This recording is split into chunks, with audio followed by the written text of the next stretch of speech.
We are here because we are dedicated to helping the entire CrossFit community. Determined to elevate coaches, box owners, athletes, and everything in between, we believe that this mission will begin right here, right now. While this time and this goal begins with you, our hope is that you take this fire ignited within you and weave it into your own life with the same unrelenting passion to give those you have the privilege of coming in contact with the best hour of their day.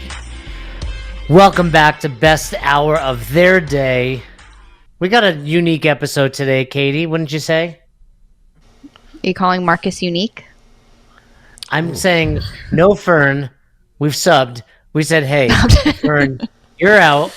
We need to bring in, the sixth man, the MVP, the person that's most likely taking your position in this company, Markus Gerszi. And if you're not sure who Markus is, we'll get a little background from him, but go onto our YouTube channel because all of the content that we have coming out from Austin, Markus is a big part of it. Markus is a big part of Best Hour of Their Day. He's kind of the silent assassin, the CEO, as I like to refer to him. Although that's pretty much just a made-up title to make him feel good about himself. I appreciate it. It helps a lot. Does it make you feel good? It kind of compensates for how working with you feels. Now, the other thing is once the new content comes out, I'm going to say this. Have you guys, Katie, did you watch the bumper? Yeah, that was... Who's got the last shot? Who has the last shot in the bumper? It's Markus. It's Markus. With a nice little wink for you? Yeah. A nice little wink, a little winky wink at the end there. But anyway, Markus, you've been around for quite some time. You have more experience than most in the affiliate world. You are a longtime part of Barbell Shrugged and all those good things. So for those that aren't aware of you, give us your 30-second elevator pitch. You meet a fine young man or woman that you want to impress. What would you say about yourself? Well, you probably go with your guitar skills, and then maybe your ability to drive a car really fast. But if we were to get rid of those things and keep it more in line with the fitness world, especially the business side of the fitness world, what would your little elevator pitch be? The first thing I would say would be, I personally know Jason Ackerman. Well, that's going to be how I'm going to kick this thing off. After that, if that impressive. didn't work, that'll work. I feel like it's the best icebreaker. Been in the CrossFit space as started off as an athlete, and I've been in the business consulting, marketing, the sales role in a variety of different capacities, and had the privilege of being a part of some pretty awesome companies and projects along the way.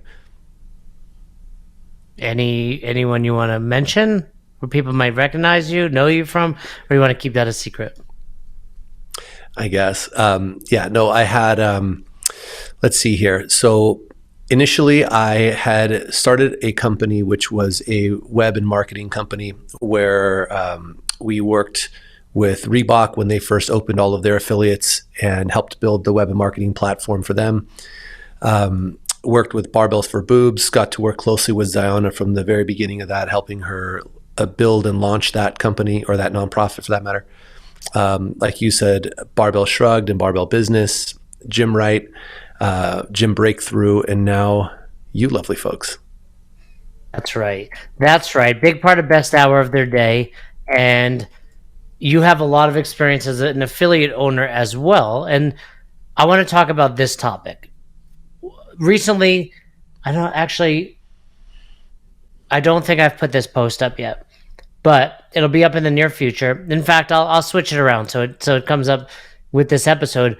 But one of the questions we get all the time when Fern and I are talking about, implementing things or running an ideal class experience is, what about the people that don't listen? And I think that falls into two categories. One, just the people that don't listen, but then the other category, and maybe it's an excuse for them, is they've come from another affiliate. We see that people are moving around, people are maybe just looking to change their environment, look elsewhere. And it's often, well, if they're coming from a different affiliate, there's habits that are built. A long time ago, when I had my first job in the fitness industry, my direct supervisor said, I would rather have a jar of Play-Doh than Gumby. And he said that to me, and I was the Play-Doh. And I asked him what that meant, and he's like, well, Gumby's already formed. You can move him around, but a lot of him is formed already. He's already got his eyes in this place, his head shaped like this. Where Play-Doh, I can mold you to whatever I want you to be. And a lot of times people are coming from other affiliates and they're like, well, this is how we did it. And my attitude is, cool. This is best hour CrossFit. That's not how we do it here, or whatever your affiliate is. But there's really two categories there. So let's start with that one, Marcus. People are bouncing around. People are moving. I mean, there's an exodus from different states.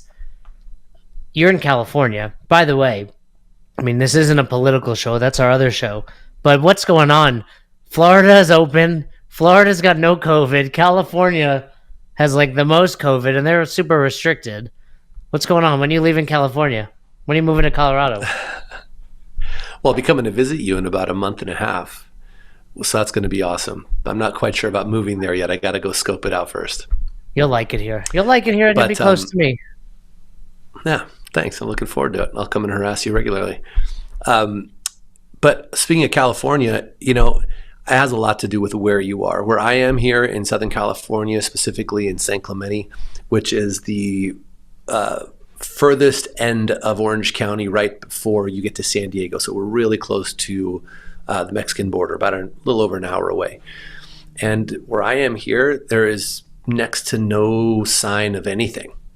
I mean, not from the businesses, not from how the people are carrying themselves.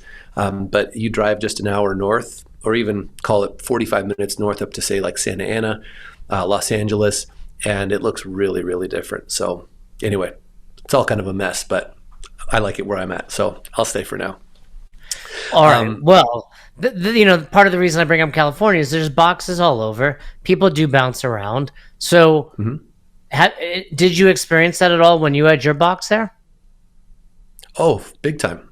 Yeah. I mean, whether it was gyms closing or people just, and back then there was, I think, a lot more drama in the boxes than there is today because everything was a lot looser. It was a lot more of the Wild West back in 2012, 2013, that range. It was just a very different scene. So I think there was a lot more kind of gym hopping going on. But now we're kind of seeing a similar trend just because of a lot of the relocations, whether it's for work or for other reasons. But at the end of the day, this is what it comes down to. It doesn't matter if the person's brand new to CrossFit or they're a seasoned veteran. When someone joins your community, it is your responsibility and frankly your opportunity to bring them into the fold correctly. And I think that a lot of people drop the ball on this. They think that, let's say because this person has CrossFit experience that you don't need to go through our onboarding or integration process. You can just hop in.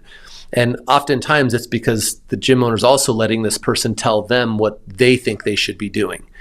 And at the end of the day, this is your business. This is your community, and you are the steward of this community. And therefore, it is your responsibility to help make sure that everyone integrates effectively. And that doesn't just mean knowing what to do or let's say your onboarding or on-ramp is more geared towards a beginner and teaching you some fundamentals about movement, about nutrition, about mindset.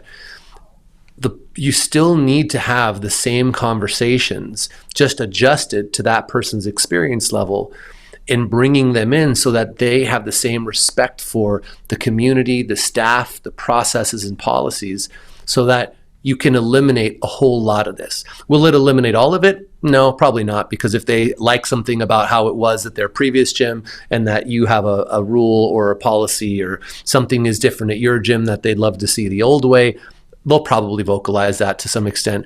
But at the end of the day, how that is vocalized and through what lens it is vocalized, I think would be really what is going to be determined on how well you onboard and integrate someone new.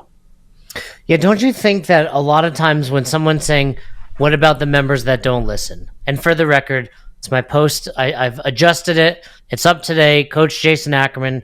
Realistically, all of you listening right now already follow it. It's the most influential Instagram in all of fitness. So you like to tell yourself.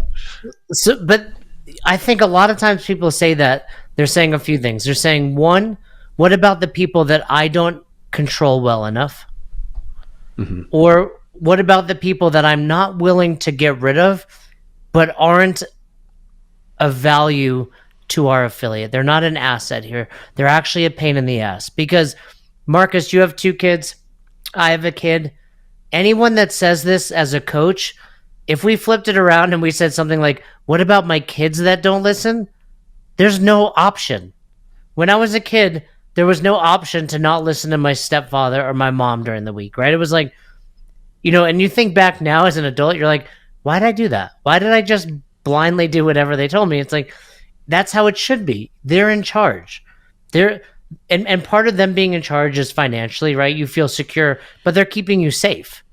Like, you feel safe. When something goes wrong, even as an adult, you're like, want to go back to mom, right? And I think part of this is, what about the members that don't listen? You're not doing a good job expressing to them why you're in charge and why what you're telling them to do is actually good for them. And most of the time, this question arises in the scaling portion, right? So there was a couple things. There was really 2 reasons I put this post up. One was, we talked. How'd you find that already? Oh, you went into later? You are good, Katie. You're good. She's good. It's not even live yet, and it's up on there. So if you're watching on our YouTube channel, which you should be, it's slowly growing. Help us get to our first 1,000 subscribers on YouTube. Please, if you don't already, even if you don't have YouTube, just create an account and go follow us for things like this. Katie popping this up. But I find it falls into 2 things. Katie made me lose track of my thoughts.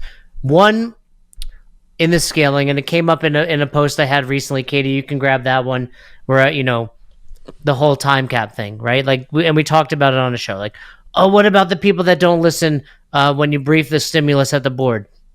That's a you problem. That's your fault.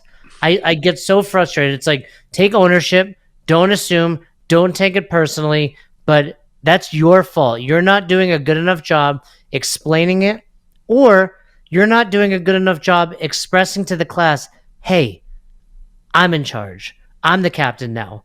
You're not in charge. You can think you're going to put on whatever weight you're going to put on. Guess what? I'm going to either strip it. I'm going to tell you to change the reps. I'm going to tell you to do something else. Then, here was something we haven't spoken about. We have, of course, but publicly, I'm in the Facebook affiliate owner group, and I recently gave them an idea. I've given out lots of ideas. You guys know this. Knowledge bombs in that Facebook group, and most of the time they're super well received. Recently, I put up about, hey, reach out to former members and try to get them back in. And I'm not going to dig into how we do it. You can reach out if you want to talk about it with us on Affiliate U. If you're in the Facebook group, you can find that thread. But immediately there was backlash from like 1 or 2 people. It's always 1 or 2 people. What about the members that complain about it? What about the members that get upset that I'm giving a free month to former members? Again, I would put that in the same category. What about the members that don't listen? You're basically saying, what about the shitty members? Well, here's what all that comes down to. Whether we're talking about the price increase or the offer going out to former members and someone getting upset about it, or someone not listening to your coaching guidance, it's a matter of a lack of leadership. You are not leading your tribe. They are running you over. It's the same thing like the kid analogy that you gave. If the kids are behaving poorly, that has nothing to do, or has the least to do with the kids and the most to do with the parent. The parent is not doing a great job of parenting this child. Now, I don't think that they should be should be treated as like a dictatorship, even though maybe technically you're the boss, you're in charge, and so on. Just like with parenting, technically, yeah, I'm in charge, I make the rules. But if I'm just blurting orders and rules at my kids, the likelihood of them following them, or more importantly, following and supporting them when I'm not looking or not there to give them shit about it, is really unlikely, right? And it's the same thing I want from my members. I don't want my members to just yes man me while I'm giving them an order. And the second that I'm not there, they're like, fuck that guy. I'm just going to do whatever I want. I'm going to do. And this creates danger. They can get hurt. It could be giving people bad advice or encouraging other people to, not be in support of the overall flow of the group or the box. So at the end of the day, it's a lack of leadership. They don't respect you. You are not commanding your tribe effectively. And this can come from a multitude of different reasons, but at the end of the day, that is why it is happening. And that can be remedied relatively quickly by you simply being very clear about what the rules are and what the policies are and why they're important. You mentioned that before. The why is super important, so they can have a better understanding that you're not just saying, hey, I don't want you to load more weight because I think you're weak. It's because the intended stimulus is actually X and not Y. And you hire me and pay a premium to help you get the best results as quickly as possible with the least amount of risk as possible, right? Great. That's exactly what I'm helping you do. Right? And or same thing for any policy or any email campaign. If your members are giving you a hard time or coming up to you about, hey, that's not fair, you gave them this offer and not us this offer. Again, this is another problem that you are not, that these members have a sense of control or entitlement. Thank you. That there's a sense of entitlement happening here, false entitlement, that really, I mean, if someone wanted to come up to you and say, hey man, like, I'm not okay with that, then you can say, okay, well, first of all, you'll recognize entitlement problem, my fault. I need to do a better job of communicating with my community. But you can address it individually. And we talk about this, or you guys talk about this on the podcast all the time. Everybody who's everybody, right? I've heard this countless times when working with affiliate owners personally, where you're talking about changing policies around service agreements or cancellations, holds. We're talking about requiring check-in for class, whatever it is. Does not matter what it is. Oh, well, people are going to get so upset. Everyone's going to quit. Everyone's going to get angry with me. And at the end of the day, it's one or two people. And those one or two people usually just need a good explanation. And if you have a good enough reason for doing what you do, which should be the bottom line always, is that there's a great reason for why we do what we do here. And you communicate that clearly, then there usually isn't going to be any backlash. They just didn't understand. And if there is, then they're not a good fit for your community anyway. Period. That's something that I keep saying in that group, and even this post. It's like part of the problem is box owners have such a scarcity mindset often that it's like, well, I can't get rid of somebody. Yeah, you can. And here's what they fail to recognize. If that person is a pain in the ass for you, and I'm not suggesting the guy that goes RX is a pain in the ass. He might be a great human being. He might be super fun and actually fun to have in class. But you can't overlook the fact that he's influencing other people in the class, right? So that guy that is going 135 when he should scale to 115 or 95 has a buddy that's also pushing it to try to keep up. Or the new guy who's like, hey, that guy's fit. He can do pull-ups. I can't do pull-ups. I should probably try to, do what he's doing. Or the people that are complaining about the free month that you've decided to give out, which, by the way, that's not a discount. That's a cost of a new member acquisition. And realistically, they're either going to come in every day and then join. So it was a great expenditure, it was $0, or they're not going to come in at all. So you're not going to flood your class with a bunch of people that are taking advantage of a free month and not coming back. Chances are, if you send out an email to all of your former members, 5, 6, 7 of them are going to take you up on it.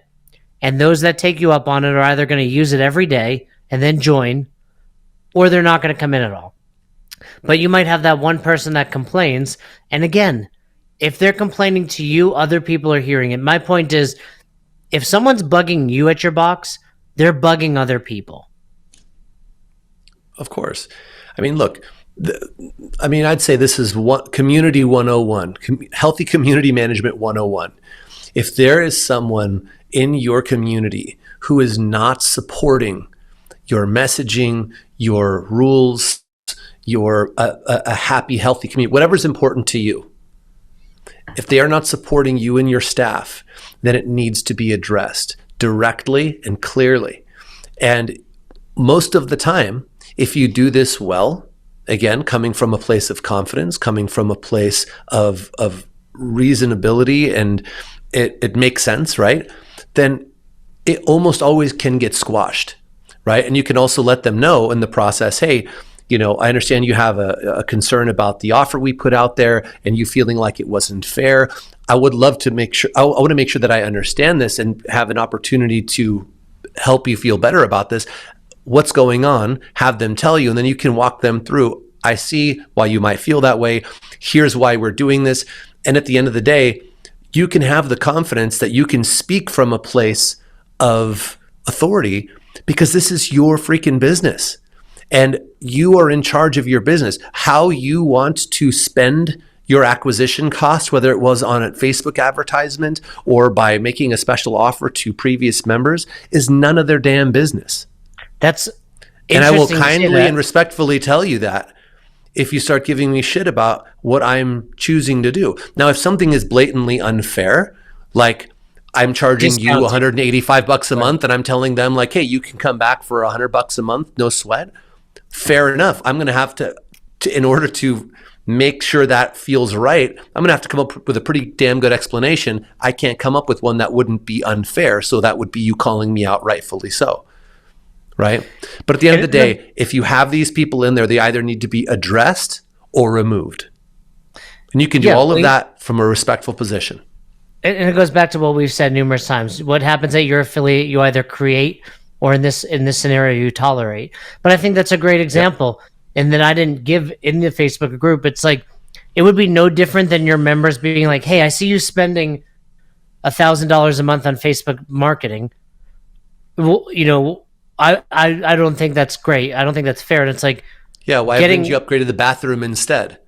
Right. And it goes back to a recent post too, where it's like, if you're not an entrepreneur, stop giving entrepreneurs advice. And I would lump this into that category as well. By the way, early numbers back, the listeners prefer you over Fern, hands down.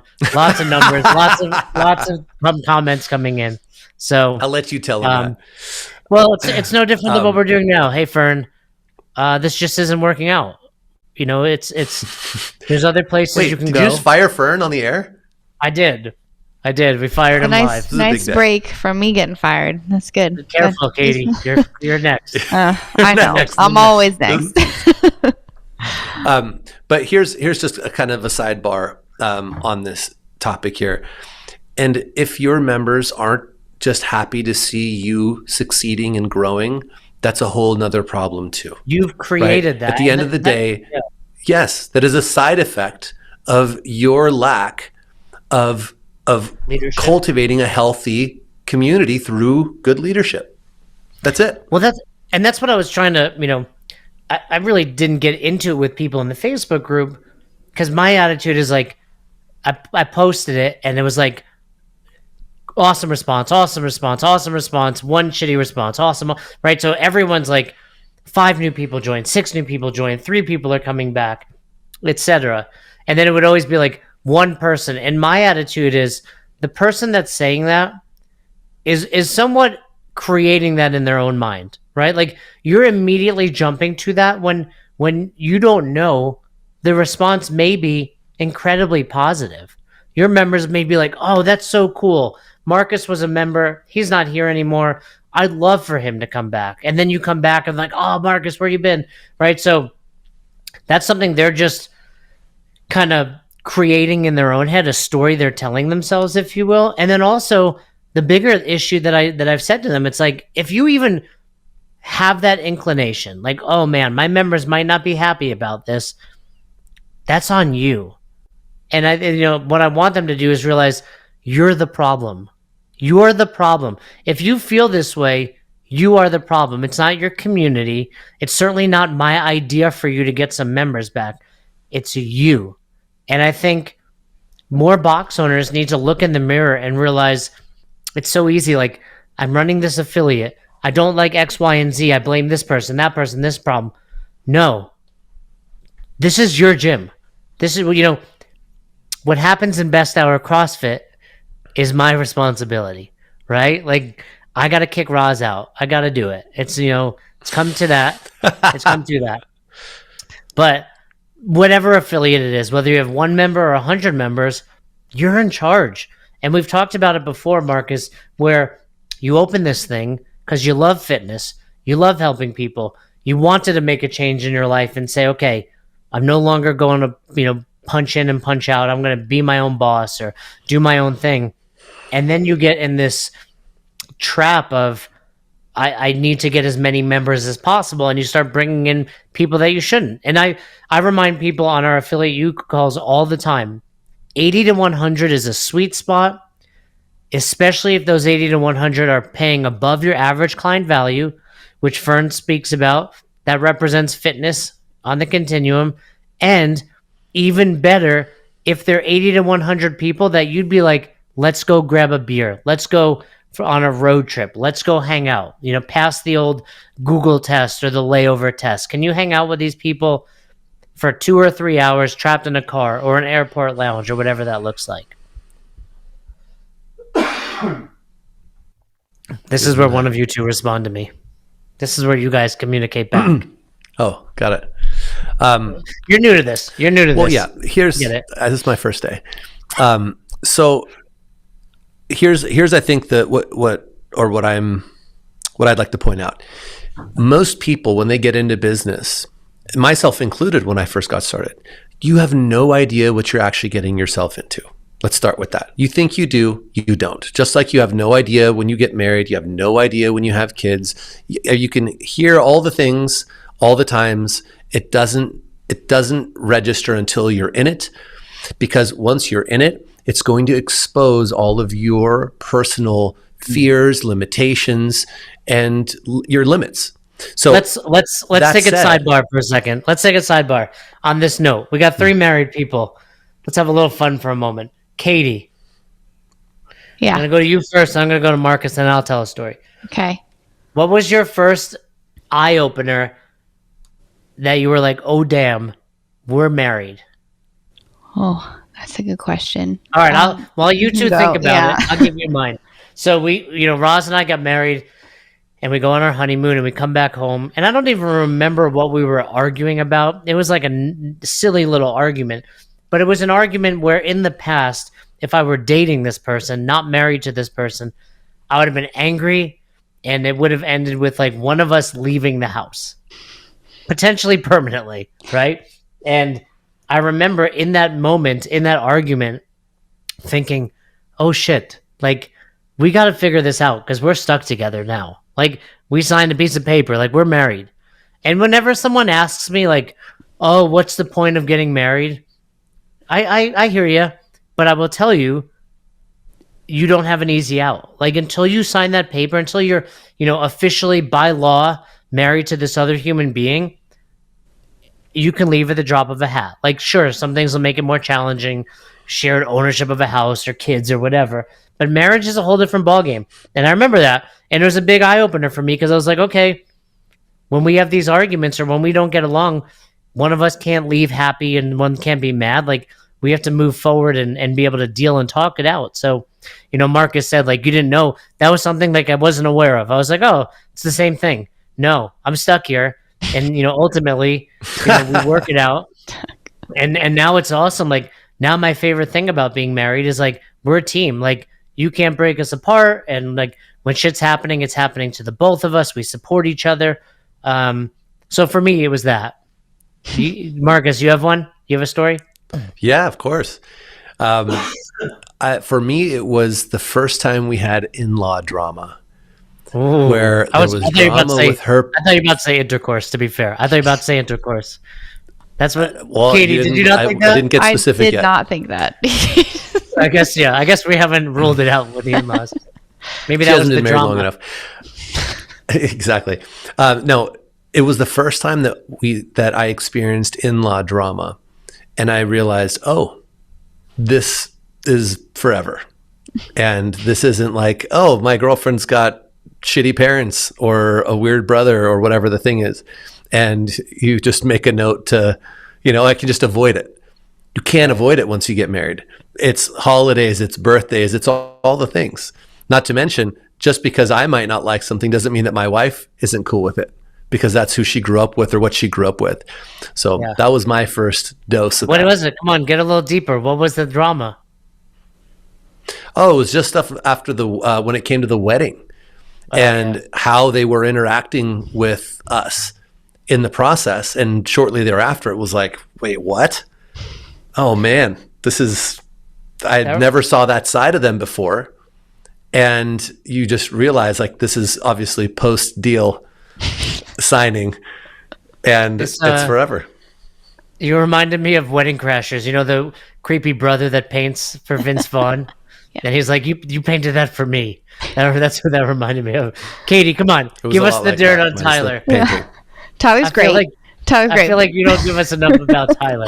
Well, we probably are still in, I would imagine, like the surface level fights. We've only been married for about 6 months now. So, but You've been together for how long? For about 3 years. So we've been together for a while. But so what talking about that made me think of was when we were dating, Tyler, he did laundry. Like, he wasn't a gross person, but he would never hang anything up. So in his room, he had a dirty clothes pile and a clean clothes pile, and only he knew which clothes would go in what pile.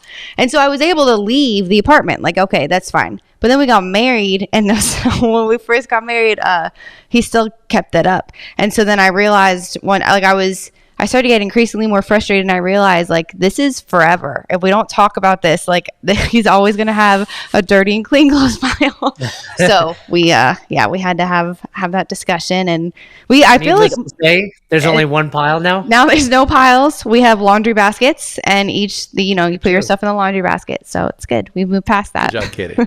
Thank you. And as funny as this is, and like a sidebar, what you're saying, Katie, I think can be really analogous to a member, right? It's not going to get better if you don't talk about it.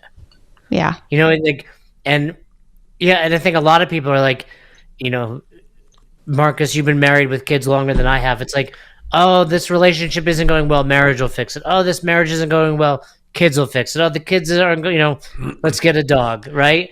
All those things that people say will fix it, or whatever. As you're saying this, I'm like, those are literally force multipliers on your problem. Yeah, they will not help a thing, right? Because typically it comes down to like financial issues. And it's like kids are not going to help that, or in-laws. It's like now I got in-laws chirping about how to raise these kids. But what you said, Katie, is true, and I think box owners. I had another post in the Facebook group, and it was something along the lines of one of the owners was dealing with a member who was bringing her kid into the class area. She has like a nursery area. It's even supervised. And when the baby was young, she didn't find it a problem to bring this child onto the workout floor. Now the baby's 1 year old and somewhat of a nuisance. Like, I couldn't imagine having Madison at 9 months where I'm working out. She'd be in danger of herself, right? Like getting a book because she crawls around, or just a nuisance, screaming and crying. And she asked for advice. And like 4 out of 5 pieces of advice were some sort of way to lie to this person about why she shouldn't have the baby on the floor. It's like, oh, tell them your insurance stuff isn't covered. Oh, tell them the landlord got upset. Oh, tell them this. Hey, how about this one? Tell them the fucking truth. You shouldn't have let her bring the baby on the floor to begin with, and now you have to take a step back and revisit it. And trust me, this baby's annoying everybody in the class. Because as a proud father, I love my daughter. I don't want her working out next to me, nor do I want your dumb child working out next to me. And I say dumb child because mine's dumb. She's not the brightest. She's not the brightest child. She's going to be a musician or an athlete. It's all good. I'm not too worried about school. But point is, like, it's the same scenario. Other people are getting annoyed by this. And it's like, I don't want to face this one thing. You're going to lose 5 people instead of having one tough conversation where if you do it well, you're not going to lose anybody. Like, I'm sure there are examples, but being honest with someone and vulnerable about a problem almost always leads to a good solution. And if it doesn't, if this woman who's bringing her baby is upset by it, now it's on her. You've done all you can do. I wrote like, hey, the easy answer is the hard answer, but the hard answer is the right answer.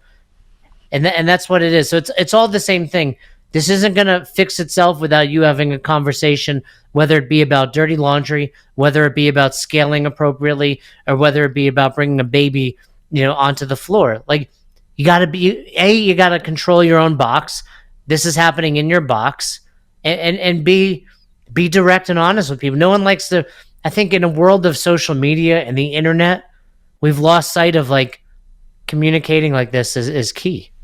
You're a great communicator, Marcus. What were you going to add to that?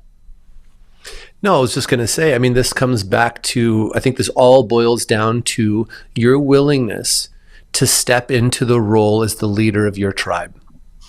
If you are not willing to do that, look, if you have to come up with BS excuses, or if you think that using BS excuses just to pacify this problem now in the short term isn't going to, for one, you're practicing being a shit leader.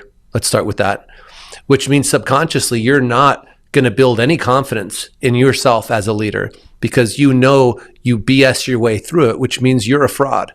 And whether you like it or not, subconsciously, you're going to know that deep down inside. And that's going to build over time.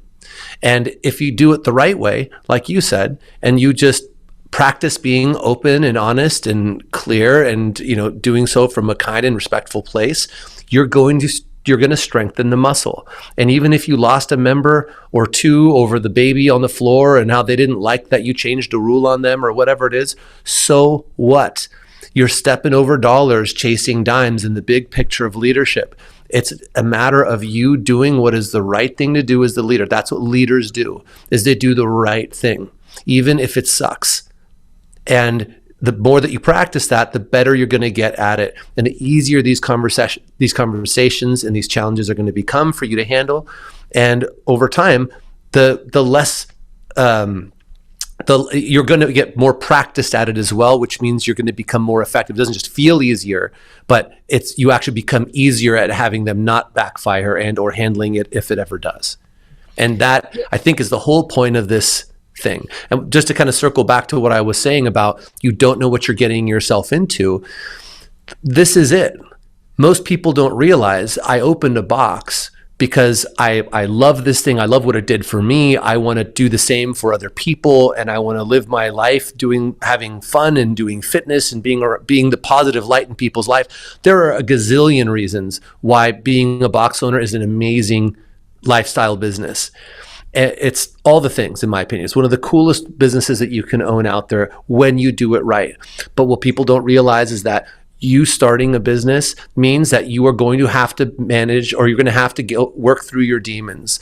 All these old insecurities and things that you were able to just dodge and sweep under the rug being an employee are going to be brought front and center for you to either let them bury you or for you to bury them and get over them so that you can become the person that you need to be to run a successful business, which means you are going to have to go through and deal with some of these uncomfortable feelings and situations until they're no longer uncomfortable. And that is what is going to make all of these problems go away. And that's precisely what Affiliate U is for. Because most people, I had to get coaches to get help with this. I wasn't just magically able to figure this out on my own. I got help. So being able to just even recognize the fact that, oh man, that sounds like me, I should probably get some help, can really help you expedite this process. So I encourage you, if this feels like you or sounds like a problem that you have, get some help, whether it's with us or with anybody. Get some help from someone who can help guide you through the process, because it's not as hard or as bad as you think. And it's worth it. And it just makes your job so much more fun and rewarding. Like, no one opens which was the whole point of getting into this business in the first place. Right. No, Marcus, I mean, in all of your experience, had anyone said, hey, I really want to open a CrossFit affiliate and I hope just assholes show up and join? Like, I really hope it's a bunch of people I don't like, that I don't really want to be around. Right. Like, that'd be ideal for me. No, You're like, I want to go to work and hate my job. This is going to be great. I want to. Yeah, if you want to go to work and hate your job, like there's plenty of better options than being an entrepreneur and owning a small customer service business. Just join best hour of their day. Oh. Yeah, Just kidding. Burn. And she's fired. Oh, there it is.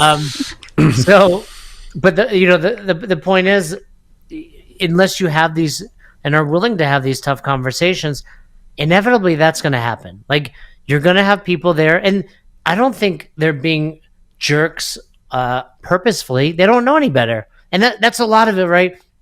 Like rep shaving 100%. or those people that clean up their equipment early. I posted about that the other day. You can't just assume they can read your mind. Like, sure, we understand cheating is typically not a good thing. Cheating at reps is, not a good thing in the CrossFit world. But nine out of 10 times when that's happened, I see it in the group or on Instagram or anywhere. It's like people just bitching and moaning instead of being like, hey, someone's cheating at my box. And I decided to pull them aside and have a private, meaningful conversation with them. Like, no one ever addresses it like that. It's like, what do I do with the asshole that's cheating? Talk to them, because you're being an asshole by not talking to them. And you've had moments in your life where you are that asshole. Maybe it's not cheating, but maybe it's just your personality, or you did a shitty job with something. And luckily, someone came along that cared a little bit about you and said, hey, I see you doing this. Let me give you some advice, or let me give you a better solution, or let me, point you in the right direction. And because of that, that might have been even why you opened an affiliate. If somebody grabbed you by the hand and said, hey, you should check this thing out, or would you be interested in coaching? And then all of a sudden we become too cool for school and don't want to help other people. It's more fun to be part of the cool kids club and goof on the people that are rep shaving or whatever that looks like. So, put your ego aside and have these tough conversations. And it's going to make a more enjoyable experience for you and for everybody else. 100%. Agreed. All right. Well, I think we helped then. I think we did our job today, Marcus. Again, numbers are still coming in, but it looks like you're in and Fern's out. I'm just throwing it out there. We'll have it's early in the polls, if you will. So I don't want to make any. But we already know where this is going. Do you think it would help? So any affiliates listening? Oh, go ahead, Marcus. Any affiliates listening? If you'd like to hire a coach, Fern is probably going to be looking for a job. Yeah, independent contractor. He'll be an independent contractor. Email Katie at Do you think it would help if Fern shaved his head? Ooh, I do think that would help. Yeah, okay. I think I'll put a poll out there. See if that. Yeah, I think the issue is, like, I have such a wonderful head of hair, and Fern's is not as good. So I think he should just shave it, right? Because he's like, it's like you're competing with the best. It's not going to work, right? Like, just shave it like I think that's it. It's clear. Like, Marcus is the bald one, Jay's the good haired one. Is your hair so good because of Doc Spartan? Just out of curiosity. Doc Spartan helps, Katie. Doc Spartan helps for sure. And this is what happens when you don't use Doc Spartan. Well, you can use Doc Spartan. You're just at a point where you need a different product than I use. You need the sunblock on your head. The ball powder. Ball powder. Yeah, the TSA is still laughing about that one. And then also I would say it's inside tracker, Katie. Getting my blood done. I got the good hair genes somehow. You said that Madison is going to be a musician or an athlete.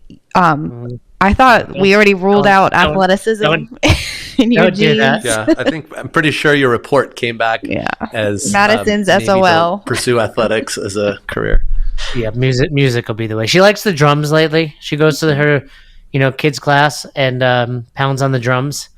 And but I got Roz. Roz is good genetics, so that's true. But I think hopefully that'll override yours in Madison. Yeah, but I'm hanging on to some sort of musician. Yeah, that's the goal.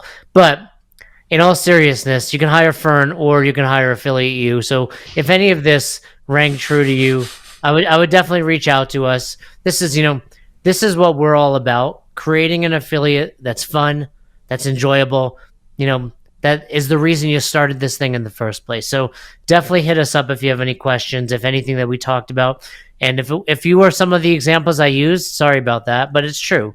And I hope, first of all, if you reached out to me, I would say the same thing, via DM or to your face, but I hope that it helps. And, I'd be willing to talk to you about that. And ultimately, if you have any questions, let us know. Go over to our YouTube channel. If you want to watch this video or podcast live, or not live, but via video versus just listening. And then what? Any day now, right, Marcus? Austin? Oh, any day now. Any day. Any day. So be on the lookout for that. Hit us up on YouTube, subscribe, and also while you're at it, leave us a review on the podcast platform. And we still haven't heard from INV1245. So you got to be more specific. Please leave us a 5-star glowing review, not just a review. That's what got you into this hot water in the first place. Got us that 3-star review here. Well, anyway, maybe it was just because you weren't specific enough.